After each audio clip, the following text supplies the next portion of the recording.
Appelez-le Andrew Mountbatten Windsor. Je vais vous parler de ça. On est le 1er novembre. C'est le moment où on met la pédale au fond pour nous autres. Ça, c'est bon pour vous. Bienvenue en prenant votre café. Le gouvernement fédéral donne encore de l'argent pour la filière batterie, imaginez-vous. Connaissez-vous le Parkinson là? Pas le Parkinson tel qu'on connaît, le Parkinson là. Je vais vous expliquer pourquoi que les entreprises ont tendance à ballonner à un moment donné. Les syndicats prennent la tactique des médecins pour dire que le gouvernement est de mauvaise foi, pour essayer d'avoir l'opinion publique de leur bord. Le Collège des médecins demande une pause à Legault. Et si Legault leur demanderait une pause, il l'aurait demandé, là, pourtant. Pas de transport en commun aujourd'hui. Séchez ma gang de Montréalais et des touristes, vous autres, il pleut. De toute façon, restez donc chez vous. Autour d'Amazon d'exploser, Apple reste tranquille. Meta, ça livre pas. Qui a tué? On a déjà posé la question. Qui a tué Roger Rabbit? Hein? Qui a tué les véhicules électriques? Trump ou autre chose? Eli Lilly monte, Novo descend. Reddit, un titre que je ne comprends pas. Et Donald Doug Ford est en train de faire une étude sur les oléoducs. Je vais parler de ça. Sydney Sweeney, vous parlez d'elle. Elle doit, c'est bon show.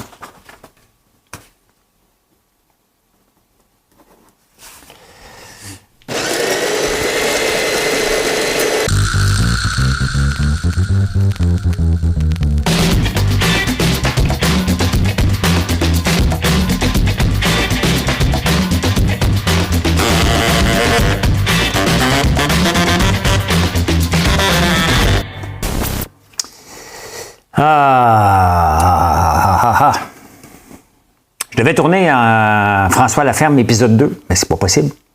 Il faut aller dehors, il faut aller couper le tournesol, ramasser le tournesol, il faut aller planter l'ail, mais on est dans la boue jusqu'aux oreilles, il pleut. Fait que c'est pas possible, donc on l'a remis à plus tard.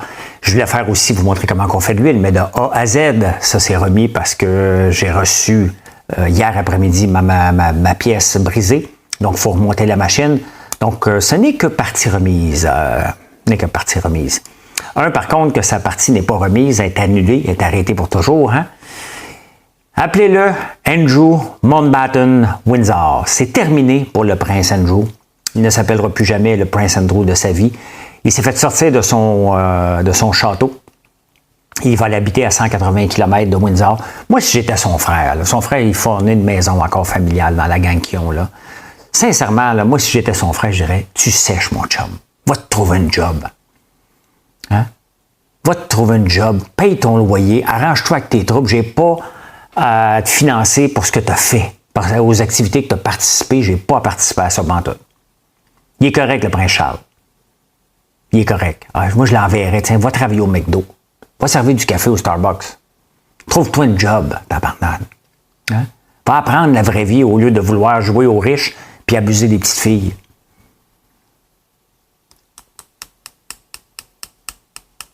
Il est bon. Tu sais, il y a des choses, moi, là que je suis zéro patient. Ça n'arrivera pas la patience pour certaines affaires, là. Pour ça, c'est zéro. C'est même pas patience, c'est zéro acceptable. Tu veux aller là? Vas-y. Mais t'es plus là. Mettons, là, on jase, là. Mettons qu'un de mes fils dérape puis s'en va là. Testament, zéro. Je ne menacerai pas avec ça, je n'ai pas besoin de le faire. Je suis persuadé que j'ai des bons garçons. Mais admettons qu'il arrive de quoi? Zéro. Je peux pas, même pour ma famille, je peux pas endosser ça. Et son vrai nom de famille, c'est Mountbatten, finalement. Ou il a choisi un nom. Tu sais, ça choisit des noms, ce genre-là. Là. Vous savez que la filière batterie va mal. Y a-t-il quelqu'un qui est au courant que la filière batterie... Il y a Christine Fréchette qui pense que c'est une bonne affaire parce qu'il y a 3 chercheurs qui ont dit « il faut aller là ». Tu sais, les chercheurs, c'est des inventeurs. Là, c'est la même affaire. Là. S'ils disent qu'un projet est bon, ça ne veut pas dire qu'il est bon. Ça veut dire que sur papier, il remplit peut-être un besoin, mais qu'il n'y a peut-être pas d'acheteur. Ça ne veut pas dire que c'est mauvais. Ça veut dire qu'il n'y a peut-être pas d'acheteur. C'est ça. Quand un inventeur invente là, un bouton à 5 trous, il y a peut-être un besoin. Mais on est content avec le bouton à 4 trous, comprenez-vous? Donc, on vit avec le bouton à 4 trous. Pas on est content. Pas on dit, Colin, que c'est le fun des boutons à 4 trous. Hein? Ben, c'est ça. Hein? Parce qu'avant, il y avait des boutons à 3 trous. Puis là, il y a quelqu'un qui dit, ça n'existe pas un bouton à 5 trous. On l'a inventé. Riez pas. Des inventeurs pensent comme ça. Des chercheurs, ça pense la même chose. Des chercheurs, puis les ministres. François-Philippe Champagne qui octroie un autre 5 millions à une entreprise qui fait des cathodes. On ne sait pas trop c'est quoi une cathode, mais c'est une patente. La filière batterie va mal. Que les entreprises veulent continuer, c'est leur maudit problème. C'est plus notre problème aux contribuables. Parce que François-Philippe Champagne, là, il n'a pas généré du cash pour ça. Là. Il a pris nos taxes, puis il a décidé, hey, c'est un maudit bon mot, vous allez mettre de l'argent là-dedans. Christine Fréchette, pourquoi je vous en parle? Parce que cette semaine, elle disait, il y a 3 chercheurs qui ont dit que c'était bon, la filière batterie. Là. On a raison. Le peuple, la nation a décidé, on n'en veut pas de vos véhicules électriques trop chers. Fait qu'on ne les achètera pas. Puis de toute façon, vous avez des concurrents qui s'appellent la Chine, peu importe leur tactique qu'ils ont faite. On est très mal placé au Québec et au Canada de chialer contre les subventions de quelqu'un d'autre. On ne peut pas parler contre les subventions. Le gouvernement du Québec, via la Caisse de dépôt, est investi dans 24 des 24 000 entreprises au Québec. 16 du PIB est géré, est investi par la Caisse de dépôt. Vous pensez qu'on n'est pas trop investi? Qu'on a la morale à faire aux gens? Je vous parle de la gestion de l'offre. Fait qu'on va arrêter de chialer que les Chinois essaient de nous concurrencer de façon déloyale. Là. On concurrence à peu près tout le monde de façon déloyale. En hypocrite. Non, c'est une subvention. Oups, ça devient pré-pardonnable. Arrêtez. Ce qu'on ne peut pas donner en subvention directe à cause des organisations mondiales du commerce, on le fait en pré-pardonnable. Ou en gestion de l'offre. Ou en facilité de crédit. Quand ton gouvernement est impliqué dans 16 du PIB du Québec, en investissement, sans compter les subventions. Moi, je trouve ça dégueulasse qu'on pense qu'on met encore de l'argent. La compagnie a le droit de vivre, là. Mais elle doit vivre toute seule. À quel moment que les contribuables vont bénéficier des subventions qu'on donne à Nano One? L'Airbus 220 à Mirabel, c'est presque terminé, là. D'ici 2-3 ans, ça va peut-être être fermé, cette affaire-là. À moins que les gouvernements continuent. Pensez-vous qu'Airbus, qui perdent de l'argent parce qu'on n'est pas productif à Mirabel, vont continuer à mettre de l'argent à vie là-dedans? En plus que les moteurs, qui étaient la grande force de la C-Série, sont pas entretenables. Moi, je suis chez Airbus, je regarde ça, je dis, mais je continue pas cette niaiserie-là. Ils vont venir nous demander de l'argent encore. Le gouvernement va en donner encore. Il faut arrêter l'État-providence. Mais on a mis la même équipe de libéraux au pouvoir. Ne l'oublions pas, là. Il n'y a rien de changé. Carney vient de faire le tour du monde. Là. Il est allé partout. Il est allé dire bonjour. Il va souvent en Angleterre. Là, ça serait peut-être le temps qui s'installe ici puis qui dit aux autres premiers ministres, bien, vous voyez, on va se rencontrer. J'ai fait le tour, j'ai des choses à vous jaser. Parce qu'on ne peut pas faire l'Ottawa en silo. Il y a Doug Ford qui tient la couverte de son bord. Nous, on n'a rien avec les États-Unis parce qu'on broye le bois d'œuvre, l'aluminium. Tu sais? Même affaire. On ne dit pas aux États-Unis, au Québec, regarde, je t'achèterai plus ton pétrole. Ça nous tente-tu de se tenir debout, nous autres? Puis dire aux États-Unis, regarde bien, là, on t'achète ton pétrole, tu vas prendre notre bois. Tu veux pas avoir notre bois, on n'achètera plus ton pétrole. On peut-tu se tenir debout au Québec? Arrêtons de chialer contre Doug Ford qui se tient pas debout. Qui se tient debout puis il prend les appels. Laissons-le gérer sa province. Il a le droit de tirer à couvert de son bord. Nous autres, on peut-tu se tenir debout ici? Puis affronter les États-Unis, il reste qu'il faut le faire de façon concertée. Mais si Mark Carney ne fait rien, c'est normal que chacun des premiers ministres, puis ils doivent le faire aussi. On n'est pas obligé d'attendre. Quand même que je ne suis pas pour la séparation en ce moment, il reste qu'on est quand même un peuple, on a le droit de décider, puis on met nos propres lois, puis on a le droit de dire à Donald Trump, ça ne marche pas comme ça. Mais là, je pense qu'il est temps que Mark Carney s'assoie avec tout le monde et dit, voici mon plan actuel. Est-ce que vous embarquez dans mon plan? Mais il ne peut pas y contrôler. Il ne peut pas dire, vous allez faire ce que je veux, là. Mais voici moi où je m'en vais. J'ai besoin de votre support, si possible. Puis ils vont tous négocier, puis non, pas moi, puis ceci, puis ils s'entendent pour qu'on puisse prendre des sanctions. Parce que nous autres aussi, on n'aura pas de deal avec les États-Unis, là. Là, il faut commencer à dire, est-ce qu'on laisse passer des autos chinoises? À quel prix? Comment? Puis il faut faire attention avec les autos chinoises, là. Tu sais, Hyundai à Bromont, là, ils ont fermé parce qu'il y avait un syndicat qui s'en vient, là. C'est Luc qui m'écrit souvent, qui m'en a parlé puis qui me le rappelle. C'était ça la raison pourquoi ils sont partis. Donc, si on leur donne un syndicat d'impact aux Chinois, il faut faire bâtir les mêmes usines qu'en Chine, pas d'employés. viendront pas ici, là. Ils ne viendront pas ici avec une sous-productivité quand ils peuvent les produire plus. C'est moins cher en ce moment pour les autos chinoises de les produire en Chine, de les mettre sur un bateau, payer 100% de tarif, puis les rentrer au Canada. C'est juste que là, ils sont occupés dans le restant du monde. Quand le restant du monde va être complet, quand même qu'on laisse les tarifs, ils vont les rentrer pareil ici. Ça va coûter moins cher que de faire une usine ici. Vous voyez l'infrastructure puis la nation qu'on est en train de bâtir. Une nation syndicale qu'on fait peur à tout le monde. Les grèves à répétition, pensez-vous que ça ne fait pas peur au reste du monde? Ben oui. Gouvernement fédéral qui explose tout le temps. Et François-Philippe Champagne, il veut mettre pas la hache, là, mais il veut faire une brosse à dents, brosser un petit peu. Il y a 43% des staffs le staff a augmenté de 100 000 depuis 2015 au gouvernement fédéral. Là-dessus, tu as 43% qui sont des employés, 52% qui sont des cols blancs et des sous-ministres et toute la patente. Donc, on a grandi plus de chefs que d'Indiens. Il y a déjà trop d'Indiens. Il y avait déjà trop de chefs, puis on a grossi le nombre de chefs. Pourquoi? On appelle ça la Parkinson Law. Ça vient d'un gars qui s'appelait Parkinson, là, qui dit, dans une entreprise, un chef de département ne veut pas se faire des ennemis. Il veut se faire des alliés et des subalternes. S'il y a plus de monde, les chances qu'il monte sont plus grandes. Il va obtenir un poste plus élevé et l'autre en haut de lui aussi va obtenir un poste plus élevé. Et c'est pour ça que les entreprises finissent par ballonner. Tout le monde va avoir son petit empire. Et ça, j'en ai parlé souvent si vous me suivez, parce que je l'ai vécu avec la croissance rapide d'un centre d'appel de 0 employé à 3000. Il n'y avait pas juste des agents qui prenaient des appels, il y avait une infrastructure, puis on avait des directeurs, superviseurs, directeurs, des VP, des VP exécutifs, des chefs. Il y en avait juste 3 chefs, là, Georges, moi, puis le VP Finance, là, le Chief Financial Officer. Là. Mais, puis il y avait Claude, c'est vrai, le CTO. Donc, il y en avait 4. Mais ça grossissait, on se battait constamment. C'était, oups, ben voyons donc, encore d'autres employés. Hop, encore d'autres, les ratios qui ne sont pas respectés. Je ne savais pas que ça s'appelait le Parkinson Law, mais c'est pour ça. C'est pour ça que les entreprises grandissent, c'est que chacun veut avoir des alliés. C'est comme une guerre, hein?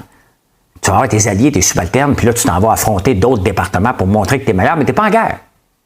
Tu as besoin des alliés pour montrer que toi, tu mérites un poste plus élevé. C'est exactement ce qui se passe au gouvernement fédéral. Ça grossit plus vite que la demande des contribuables et plus vite que les employés. The Parkinson Law.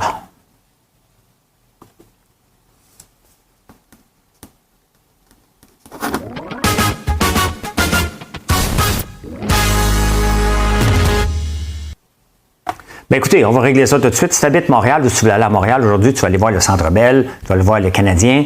Oublie ça en métro. That's it, that's all. Oublie ça en autobus, c'est fermé.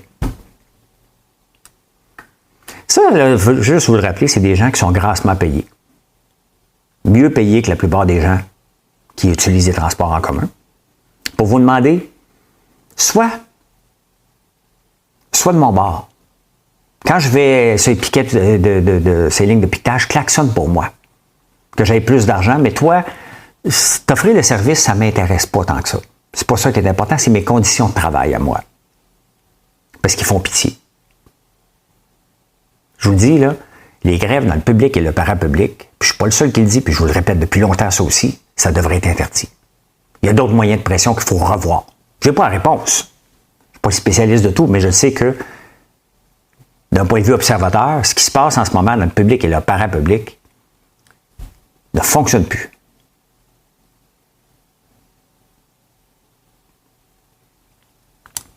Pendant ce temps-là, les syndicats qui prennent la même tournure que les médecins. Hein, ils utilisent ce qui se passe avec les médecins pour dire « Regardez le gouvernement Legault, hein, avec sa loi, il veut nous contrôler. » Puis là, il y a un chercheur qui va dire « C'est dans le temps aussi où on commence à contrôler le peuple un peu pour les manipuler. » Ces gens-là qui sont supposés être des chercheurs embarquent dans la théorie du complot par la bande.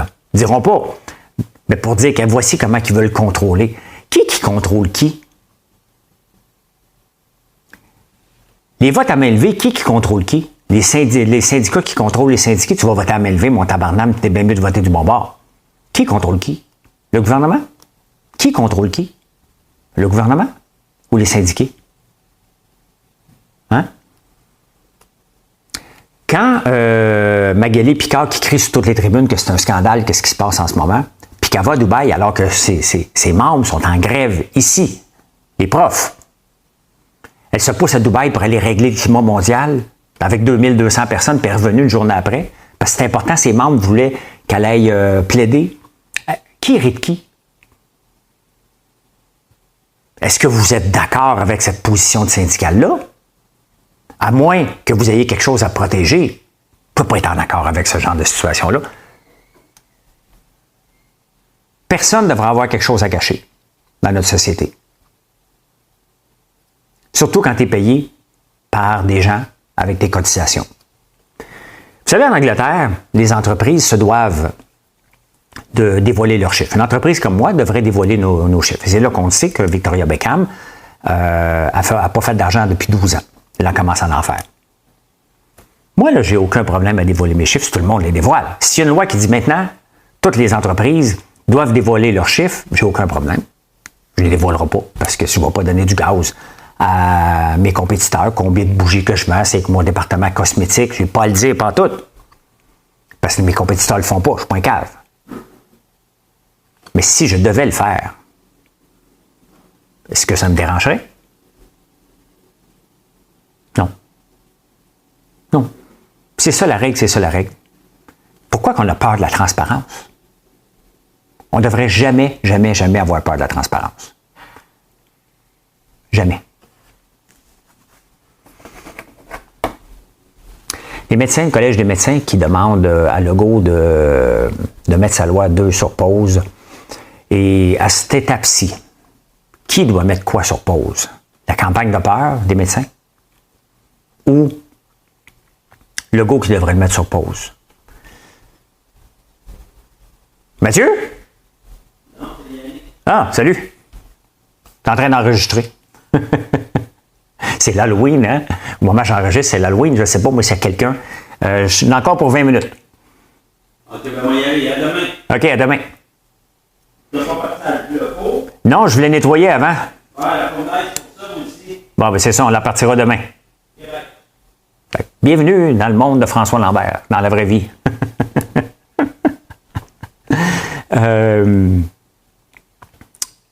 Le Collège des médecins, tu sais, moi je suis pour, regarde, on a fait une loi pour les gens.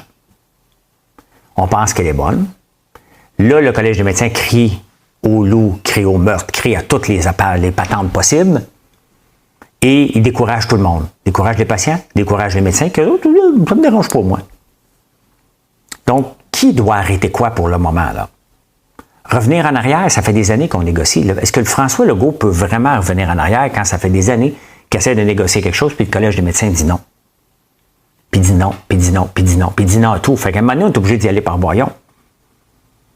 On a mis ce gouvernement-là au pouvoir, qu'il soit bon ou qu'il soit mauvais, je pense qu'on va le mettre dehors, mais il a le droit quand même de faire. Il est totalement légitime de faire ce qu'il veut en ce moment. À un moment donné, il faut que le Collège des médecins lève le pied. Arrête de sortir sur toutes les tribunes à toutes les heures. Arrête de faire de la pub à la radio. Parce que là, c'est la bataille de pub. Tu es en radio, tu attends le gouvernement du Québec, tu entends le Collège des médecins. Je pense que là, de laisser une couple de semaines, là, de prendre notre trou, là, ferait pas mal de bien de part et d'autre. Là. La loi est là. Elle doit rester. Puis on va voir. Moi, c'est ma philosophie. Là, dans les journaux, ils parlent d'une personne qui va aller travailler 10 jours par mois à Whitehorse. Elle va laisser sa famille ici. Elle a décidé le 1er octobre parce qu'elle voyait ce qui s'en venait, puis elle ne voulait pas. Puis en 10 jours, elle va faire plus d'argent qu'elle fait ici. Sincèrement, là, hein? Arrêtez de donner de l'exposure à ça, là. En bon québécois, ta gueule. Non, mais regardez, il y a des gens qui travaillent 10 jours par mois, 10 jours dans Bay James, puis ils reviennent 10 jours ici, dans les mines, puis ils reviennent. Pourquoi? Parce que c'est payant. C'est un beau style de vie. 10 jours, tu travailles, 10 jours, tu as la paix. On va faire la même chose. 10 jours là-bas, 20 jours ici. Elle est bien payée. Est-ce que c'est vraiment la loi qui l'a poussé vers ça? Tu as quand même décidé de laisser tes enfants ici. Tu as le droit. On ne met pas ça en cause. Tout chacun a le droit de faire sa vie comme il l'entend, puis comment il l'organise. Mais sincèrement, quel médecin ne prendrait pas ça? Hey, moi, là, regarde, moi j'ai 25-30 ans, là, pas d'enfant, mettons. J'aurais ça, moi, aller à Whitehorse 10 jours par... je travaille 10 jours non-stop. J'ai 20 jours ou 21 jours de off après 3 semaines. Puis je payais mieux. C'est-tu le rêve? Mais oui, mais tu foutais quand même dans le Grand Nord, là. T'es loin, là. Elle avait fait son voyage au Yukon l'année passée, là. Sincèrement, c'est pas un cas qui représente. Peut-être le déclencheur, pas le droit. Ils l'ont même pas vu. Il n'y a personne qui a vu l'impact de la loi encore. Ils imaginent l'impact de la loi en ce moment. Faut mettre de l'eau. Puis oui, il y en a qui vont partir. Puis c'est un exode total qui n'arrivera pas. J'ai assez d'expérience en entreprise, puis avec ces mouvements-là de oh, regarde, lui il part, tout le monde va partir, puis le lendemain, tout le monde est là. Moi, même des fois, je menace des fournisseurs. Regarde, j'achèterai plus de toi, puis je vais te poursuivre. Le lendemain matin, je me calme, puis on trouve une solution. Ah. Vous savez, l'État se mêle à peu près de tout. Hein? Il y a eu quelques enfants qui se sont noyés. Ce qui est triste. Une tristesse inouïe. 100%. Le bureau du coroner arrive et dit « OK, parfait, ça prend des clôtures. On va régler ça, ça prend une clôture. » Bon, ça coûte 0 au gouvernement du Québec. Fait qu'on arrive avec un règlement à la hâte, ça prend une clôture à tout le monde. Tout de suite. Faites-le tout de suite parce que là, c'est dangereux. Il y a combien de décès? Il y en a trop en passant là. Vous comprenez-moi bien, là. Un décès d'un enfant est un décès de trop.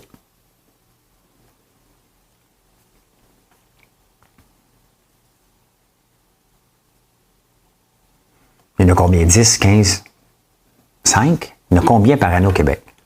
Ils sont trop, là. 100% de trop. Est-ce que c'est une clôture autour? Est-ce qu'on a vraiment prouvé que quand on met une clôture autour, les 5 ou 10 personnes décédées ne décéderont pas parce qu'ils n'auront pas... Un coup qu'ils ont traversé la clôture, ils sont encore à risque, là. C'est un plan d'eau. Mais ça, là, dire aux gens, vous allez installer une clôture tout de suite, là, ça coûte 0 au gouvernement. Quand le gouvernement vote un salaire minimum, là, il passe la loi, puis il dit aux employeurs, paye, ça ne coûte rien au gouvernement, c'est facile. Le gouvernement est très fort pour mettre des règles quand ça ne coûte rien. L'autoroute 50, 6800 accidents. Je me souviens plus du nombre de décès qui est astronomique. C'est l'autoroute de la mort. Je la fréquente le vendredi, puis le samedi, et puis le dimanche, pour m'en retourner. 6800 accidents, des centaines de décès, à peu près 100 décès, des accidents à pu finir. Le bureau du coroner, ça fait longtemps qu'il dit qu'il faudrait mettre une glissière, hein? Mettre des barrières, faire une redouble. Ça coûte des milliards. Ils le font pas. Ils endurent les morts. Non, en tabarnouche, là. Ça, on les endure. Parce que ça coûte quelque chose. On n'a pas d'argent. C'était pressant qu'on fasse une autoroute de pauvres, une autoroute qui se rencontre. Mais voici, c'est 6800 accidents qui auraient pu être évités. Parce que c'est des face-à-face. Des accrochages face-à-face. Des dépassements. Vous voyez? Mais là, c'est normal que le gouvernement, Geneviève Guilbeault, qui fait plus de sens que l'ancien qui était là, pour dire, regarde, on va prendre une pause, là. André Laforêt, là, qui n'a pas de sens, là. Moi, là, regarde, pour me rendre à ma piscine, je dois traverser une rivière, puis l'autre bord de ma piscine, il y a un étang. Mais il faudrait que je clôture techniquement je ne l'ai pas fait parce qu'il faut que j'arrange le mur de roche qui est tombé. Mais là, j'ai jusqu'à la fin 2027. Mais je vais défendre mon point pour dire que ça n'a pas de sens. C'est déjà protégé par l'environnement. Finance.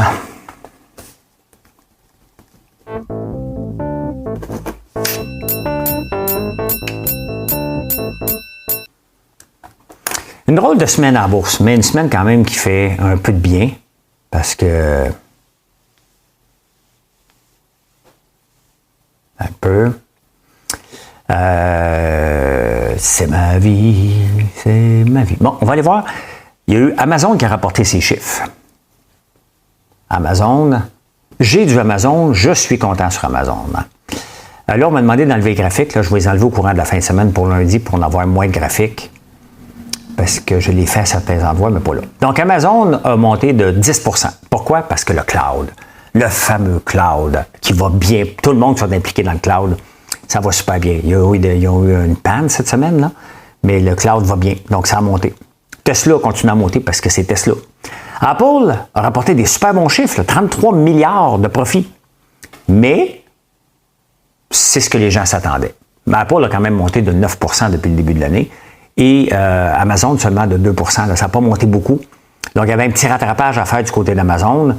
Apple, ben, moins une pièce. Là. Donc, les gens disent « OK, c'est correct ». Même si Apple a dit « Hey, on va avoir un 4e trimestre très fort », c'est passé parce qu'ils ne sont pas impliqués dans les AI. Et c'est la même chose pour Meta. Meta a mis des milliards sur la table pour l'intelligence artificielle. Meta.ai, je l'ai utilisé à un moment donné, puis j'ai fait quelques photos, mais non. Il manquait toujours quelque chose. Les vidéos sont bouf. Et Sora est arrivé avec des vidéos. Vous voyez la suite. Là, je suis partout avec Sora. Je ne suis pas partout avec Meta. Donc, ils traînent la patte malgré les milliards, malgré les investissements qu'ils font. Au point de vue publicité, où c'est Google a bien été. Donc, vous voyez, t'as beau mettre de l'argent, t'as beau aller chercher les meilleurs, ils sont allés recruter les meilleurs d'OpenAI. Ils leur ont donné un tapis rouge. Ben voilà. Ça donne une bonne débarque au début de la semaine. Si on regarde 5 jours, là. C'est ça, je regardais. 5 jours de 740 à 648, donc c'est 100 $ de perdu. Quand même, hein? C'est comme ça. Puis la bourse, en général, ben, elle termine pas mal flat hier, là. Donc, Nasdaq en baisse, le Dow Jones égal. C'est bien correct, on a une semaine. On ne peut pas toujours avoir des semaines qui n'ont pas de bon sens, là.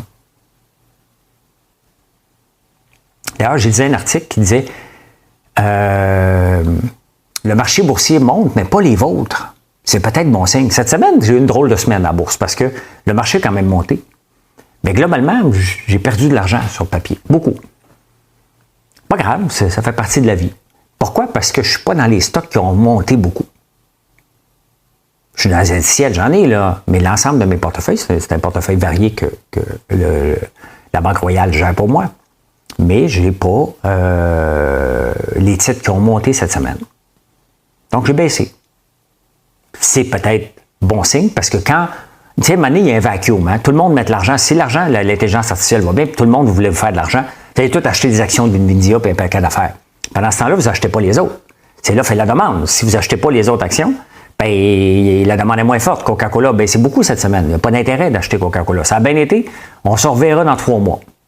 Il y a d'autres choses, d'autres chats à fouetter avant. C'est comme ça. Il y a un titre que je ne comprends pas. J'ai beau y aller des fois, je ne comprends rien là-dessus. Reddit. Reddit qui... le voyou. Ouais, regardez, pour celui-là, j'ai le bon écran. Reddit qui a augmenté de 7 % parce que les chiffres sont bons. Ils vendent de la pub aussi sur Reddit. Je ne comprends pas quand je vais là. J'y vais, puis je dis, c'est pas pour moi. Pas toutes les maîtriser, les réseaux. Là. Celui-là, je ne le maîtrise pas pantoute. Non seulement je ne le maîtrise pas, je ne le comprends pas. Il semble simple, mais c'est pas pour moi. Ce titre-là, puis je vais essayer de vous sortir des statistiques sur certains titres qui nous intéressent. Ce titre-là, 65 fois cette année, a eu des variations de plus 5 %. Ça peut baisser un peu, mais plus 5 %. 65 fois. Donc, c'est un titre yo-yo en tabarnouche.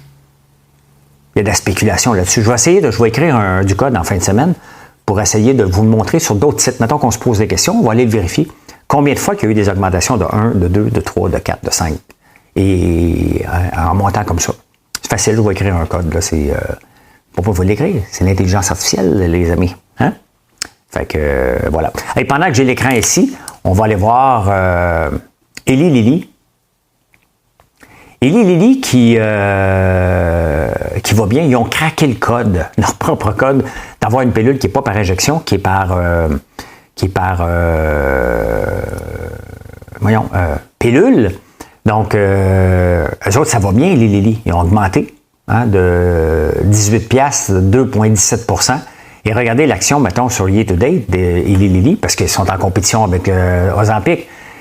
Mais là, ça remonte parce que ils font rien depuis le début de l'année. Là. 780 à 862 pour que tout le monde parle d'Ozempic et de Mounjaro. Pas tout le monde, mais ça fait partie de nos vies. Là.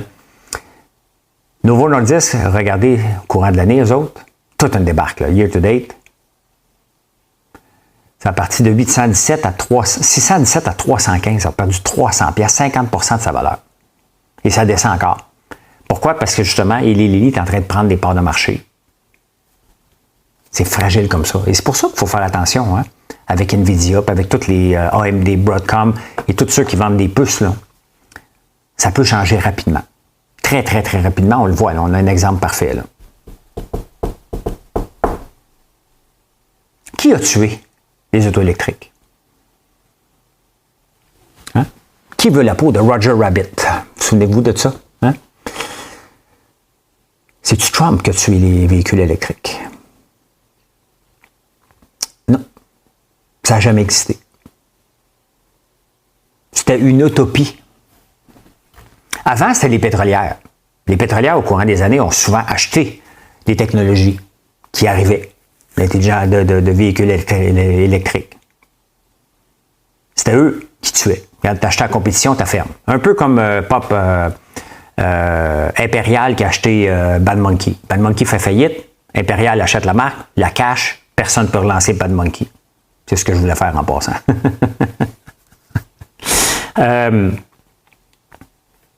La demande. On est arrivé avec coup de milliard, puis le gouvernement, vous voyez quand le gouvernement se mêle de l'offre et de la demande. Hein? Il a dit, moi, là, c'est ça que vous allez utiliser parce que je dois régler le climat et c'est ça que vous allez utiliser, puis on va investir massivement. On donne de l'argent à tout le monde. Marc, dans ton plan d'affaires, batterie électrique, il y a 4 ans, tu avais de l'argent probablement. N'importe quoi. Peu importe, tu es un ancien de n'importe quoi, on te donnait de l'argent. Tout le monde se sont lancés, mais lancer une nouvelle technologie prend beaucoup d'argent. Puis on n'a pas voulu apprendre des Chinois, il fallait apprendre de zéro. Pendant que les Chinois faisaient des batteries, nous, on a dit non, nous, on est meilleurs. On va le faire meilleur que ceux qui le font, parce que les autres ont eu des subventions. Les autres aussi. Puis là, on a dit, on va bâtir des autos qui coûtent plus cher, qui donnent moins d'autonomie. Et voici le résultat. Qui a tué? La demande. On a donné une offre. Il n'y avait pas de demande. On a incité la demande à coup de subvention. Ça n'a pas marché non plus. Ah, là, c'est pas mort, là. Mais c'est pas fort. C'est là pour rester. On s'entend là que c'est là pour rester. Mais ça va vivre de sa belle vie.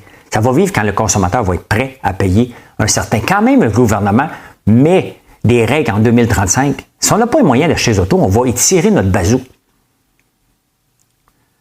Quand on lance une nouvelle technologie, pour qu'elle performe, pour qu'elle soit meilleure que l'ancienne. Pourquoi le pétrole est là depuis longtemps? Parce que performant. Pourquoi le charbon?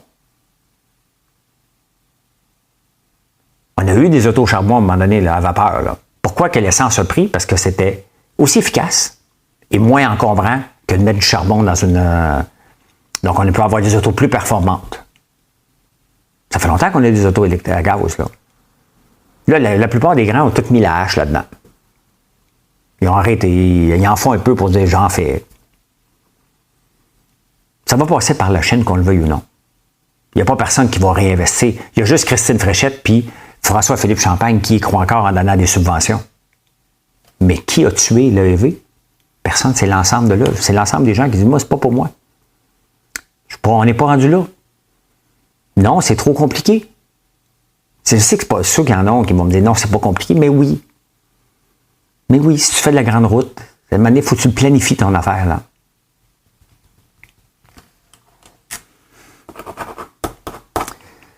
Doug Ford niaise pas que l'époque. On a beau ne pas l'aimer des fois, là, mais qu'est-ce qu'il fait en ce moment?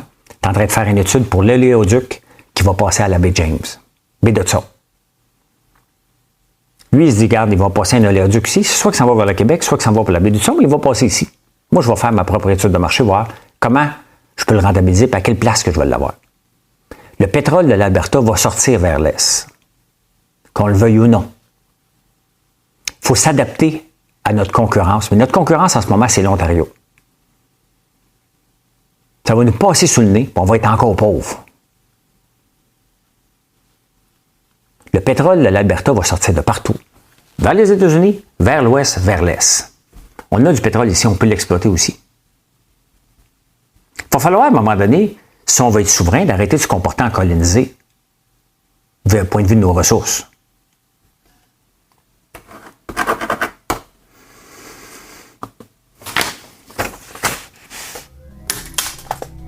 Oh, mon crayon vient de péter. Mesdames et messieurs, mon crayon vient de péter. On va marquer, il me reste ça. Un pauvre ici. Même pas d'argent pour s'acheter un crayon. Bon, je l'ai, excusez-moi. Écoutez, on va commencer par la réalité, les vraies affaires. Les vraies affaires, c'est quoi? C'est Sydney Sweeney qui va à une première de film Les Totons à l'air. Sincèrement, je sais qu'elle va avoir une chose de lingerie, là. OK? Puis elle a la saveur du mois en ce moment. À quel moment quelqu'un a trouvé que c'était de bon goût se montrer sain? OK, en bon québécois, là, elle a des gros Joe. Je ne sais pas c'est où que ça vient, ce mot-là, des Joe. Mais qui a plus de classe? La dame en blond, je ne sais pas c'est qui, la dame à côté, là? C'est qui? Je ne sais pas c'est qui. Elle veut vendre de la lingerie, là, je comprends là, qu'elle utilise son corps, puis elle a le droit. Elle a 100% le droit. Je trouve pas ça élégant, mettons, mais bon, si ça lui donne 1 ou 2 milliards, je vais montrer le nombril, moi aussi. Hey, je vous amène le 1er novembre 1982. Et cette semaine, là, je pense les 3 fois que je vous ai montré les journaux, c'était tout le temps par rapport à la STM. Je ne l'invente pas, là. Moi, je fais juste taper une date comme ça. Parce qu'on est le 1er novembre aujourd'hui, fait que je choisis le 1er novembre quelque part dans le passé. Et je vous amène le 1er novembre 1982. La CTCUM, donc c'est la STM aujourd'hui, entretien maintenant isolé, employé de bureau, entente de principe. Cette société-là, elle est en grève permanente depuis son existence, que ce soit les employés de bureau, d'entretien, là, c'est les chauffeurs d'autobus.